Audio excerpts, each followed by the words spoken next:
Hello মিত্রগণ, তো আজকে তোমাদের জন্য নিয়ে এসেছি আমার চৈত্র সংক্রান্তির একটা ব্লগ।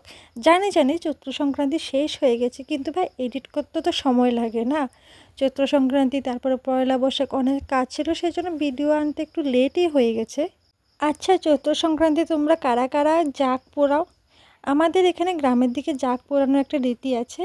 যাকে আগুন দিয়ে সেই ধোঁয়া নাকি গায়ে লাগানো খুব ভালো, এটা আমার ঠাকুমাদের বিশ্বাস। এরপর চলে এসেছি ঘাটা বান্ধিতে। তোমরা কাদের বাড়িতে এই নিয়মটা আছে আর তোমরা এটাকে কি বলো আমাকে একটু কমেন্টে জানিয়ে যাবে। তো চৈত্র মাসের শুরুর দিন আর শেষের দিন বাড়ির রাস্তায়, মানে বাড়ির গেটের সামনে এভাবে গোবর দিয়ে ঘাটা বাঁধ দেওয়া হয়। আমার বোন ঘাটা বাঁধিয়ে দিয়েছিল গোবর দিয়ে, আর আমি এটাকে খুব সুন্দরভাবে ফুল দিয়ে সাজাচ্ছিলাম। আমরা যখন ঘাটা বাঁধছিলাম তখনও আমাদের গরু গোবর দেয়নি। এটা আগের দিন রাত্রের গোবর ছিল, সেই জন্য একটু শক্ত হয়ে গেছে, তাই ঘাটা বাঁধতে একটু সমস্যা হচ্ছিল, আর আমারও ফুলগুলো গাঁথতে একটু সমস্যা হচ্ছিল। যাই হোক, আমি পুরোটা কমপ্লিট করে ফেলেছি। আর দেখো এটা কি সুন্দর লাগছে, হোয়াইট আর পিঙ্কের একটা কম্বিনেশন। আচ্ছা, দেখি তোমরা কে কে বলতে পারো আমি কি কি ফুল দিয়ে ঘাটা বাঁধিয়েছি। এরপর বেটে নিলাম ঘাটগিলা। কাঁচা হলুদ, নিমপাতা, ঘাটগিলা আর শস্য বেটে এটা তৈরি করা হয়। আজকে আমরা সবাই এটা দিয়ে স্নান করব। এনাদের দুজনকেও এটা দিয়ে স্নান করানো হবে। প্রথমে এনাদেরকে মালা পরানো হচ্ছে, এগুলো আমার বোন গেঁথেছে মালাগুলো। গ্রামের দিকে নিয়ম আছে, চৈত্র সংক্রান্তিকে গরুকে মালা আর ঘাটগিলা মেখে স্নান করানো হয়, সেজন্য আমরা ওদের নিয়ে আমাদের পুকুরে চলে যাচ্ছি। আমার বাবা আর বোন মিলে ওদের দুজনকে স্নান করাচ্ছে। আমাদের বাড়িতে দুটো গরু আছে। একটা গরুর নাম আমি আমার আগে একটা ভিডিওতে উল্লেখ করেছিলাম। তো প্রথমে যে গরুটাকে স্নান করানো হয়েছে ওইটা হলো আমাদের বাড়ির মেয়ে গরু, ওইটার নাম হলো সন্তনী।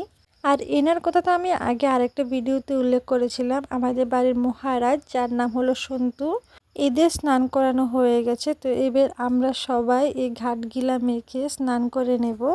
পুকুরে স্নান করার মজাই কিন্তু আলাদা। স্নান করে বাড়িতে এসে প্রথম যে কাজটা সেটা হলো পুজো দেওয়া। তাই প্রথমে ঠাকুরকে পুজো দিয়ে দিচ্ছি। চৈত্র সংক্রান্তিতে আমাদের ঠাকুরকে ভোগ দেওয়া হয় খই, চিড়ে, কলা, দই, এরপরে কিছু ফল দিয়ে ভোগটা দেওয়া হয়। গত বছরও যখন চৈত্র সংক্রান্তিতে আমি পুজো করছিলাম, আমার ঠাকুমা বাইরে ঠাকুর ঘরের পাশে বসে বসে আমার পুজো দেখছিল, কিন্তু মানুষটা আজকে আর নেই। আমি যখনই কোনো কাজ করতে যেতাম, যেমন পুজো দেওয়া, রান্না করা, সবসময় আমার ঠাকুমা পাশে বসে থাকতো। আর বেশি কথা বলতে বলে অনেক সময় রাগ হতো, তো অনেক সময় বলতাম যে কথা বলো না, এত কথা বলো কেন। কিন্তু আজ এই কথাগুলো মনে পড়লে খুব খারাপ লাগে নিজের কাছে, যে আর কেউ পাশে বসে বকবক করার মতন নেই। ওই বকবক করার মতন লোকটা আজ হারিয়ে গেছে। সত্যি এক এক সময় খুব খারাপ লাগে, আজ আর পাশে বসে বকবক করার মতো মানুষটা নেই, এটা ওটা আবদার করার মতন মানুষটা আর নেই।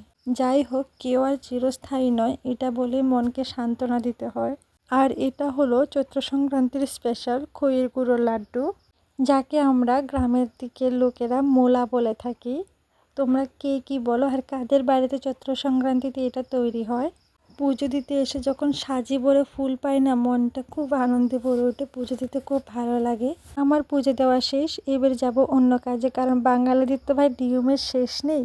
আরও কত কিছু আছে, সব তোমাদেরকে দেখাবো, পুরো ভিডিওটা দেখতে থাকো। আমি এদিকে পুজো দিতে দিতে আমার বোন প্রত্যেকটা ঘরের দুয়ারে তেল সিঁদুরে ফোঁটা আর চন্দনের ফোঁটা দিয়ে মালা লাগিয়ে দিয়েছে। আর আমার মা এদিকে আমার ঠাকুমার জন্য খাবার দিয়ে দিয়েছে, যা একটা কুকুর এসে সঙ্গে সঙ্গে খাওয়া শুরু করে দিয়েছে। আমার মা তো খুব খুশি।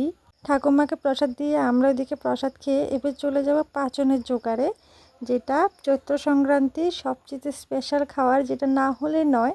আর এই চৈত্র সংক্রান্তিতে তিতা কিছু ভাজা খেতে হয়, সেই জন্য তিতকলা ভাজা করা হচ্ছে। আর হবে টক ডাল। টক ডাল আবার অন্য কিছু দিয়ে করলে হবে না, ওইটা আম দিয়েই করতে হবে, এটা নাকি নিয়ম। এই দিনে গ্রামের সবার বাড়িতে একটাই মেনু, তিত করলা ভাজা, পাঁচন আর আম দিয়ে টক ডাল। সবগুলো খাবারই আজকে নিরামিষভাবে রান্না করা হবে, কোনো পেঁয়াজ রসুনের কোনো ছোঁয়া থাকবে না আজকে। সবজিগুলোকে পরিষ্কার করে ধুয়ে এবার আমি টক ডালের জন্য একটা আম নিয়েছি। আমটা প্রচণ্ড টক, সেই জন্য একটাই নিয়েছি, এটাকে ধুয়ে কেটে নেব। আর এদিকে তিত করলা ভাজিও তৈরি হয়ে গেছে। আর এই পাঁচনের আসল সবজিটাই তো তোমাদেরকে দেখানো হয়নি। এটা হলো এঁচড়, যেটা পাঁচনের আসল সবজি, এটা ছাড়া হবেই না। আমাদের বাড়ি পাঁচন রেডি, আমি শুধু সবজি নিয়ে বসে গেছি, এটা খাবো এখন। আর এই পাঁচনটা রান্না করেছে আমার বাবা। আমি বা মা এই পাঁচনটা রান্না করি না, এটা আমার বাবাই করে, কারণ আমার বাবার হাতের টেস্টটা আলাদাই, সেটা আর কোনোখানে পাওয়া যায় না। আর এদিকে টক ডালও রেডি, মুগ ডাল আর আম দিয়ে এই টক ডালটা বানানো হয়েছে। আর এই হলো পাঁচন, যার কালারটা এরকম কেন দেখাচ্ছি ক্যামেরাতে আমি সেটাই বুঝতে পারছি না। খাওয়া দাওয়া করে ঘুম থেকে উঠে বিকেলে চলে যাচ্ছি চড়ক মেলাতে। আর এটাই হলো আমার চৈত্র সংক্রান্তি বা পরবের ড্রেসটা দেখো কতটা সুন্দর। আর আমি খুব কম দামে এটা আমি ফ্লিপকার্ট থেকে নিয়েছি। এখানে দেখো হাতেও খুব সুন্দর কাজ করা আছে। আমি রেডি হয়ে গেছি, এবার আমি আমার মা কাকিমা সবাইদের সাথে ভাই বোন সবাই মিলে চলে যাব চড়ক মেলা দেখতে, যেটা আমাদের বাড়ির পাশে স্কুল মাঠে হয়। এখানে গাছ উঠানো হচ্ছে, আর আমি ঠাকুর নমস্কার করে ধূপকাঠি মোমবাতি জ্বালিয়ে একটু দূরে এসে বসে গাছ ঘুরানো দেখছিলাম। চড়ক মেলা দেখতে এসে ছোটোবেলা একটা ছড়ার কথা মনে পড়ে গেল। কে কে ছড়াটা বলতে পারবে কমেন্টে বলে যেও, দেখি কার কার মনে আছে। ঠাকুরের মূর্তিগুলোকে মাথায় নিয়ে 3 বার পরিক্রমা করে এবার দড়িতে বাঁধা হবে, বেঁধে এগুলোকে ঘোরানো হবে।